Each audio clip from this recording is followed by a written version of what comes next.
26 আর এটা আনতো কিমান 3 গুণ হলে এটা আনতো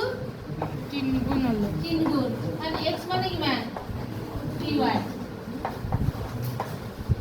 এটা কোনটা কি করব এর পিছনে দিয়ে নিজে করবে আচ্ছা এটা x এর জায়গায় কি পাবা x এর জায়গায় কি পাবা 3y y 3y বলে এতে y মান পাবা y মান পাবা le y মান যোগ করে দিবে এতে পাবা বুঝছো না x এই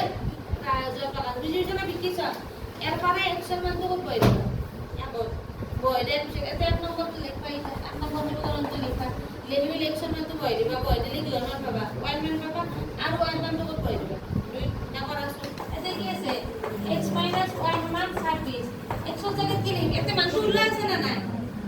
মান তুললে আছে না নাই x এর জায়গায় কি লিখি py তিনটা প্রাতা বাইলে মান কে দিতে হবে হবো এটা দুইটি পুরানো আছে মানে কি হবো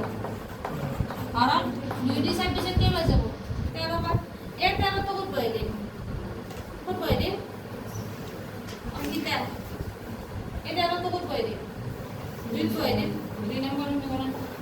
2 নম্বর অনুকরণ কি আছে x সমান 3y তাহলে 3 পুরন 13 13 3 গুণ কি হয় 39 একদম সহজ দেখছো না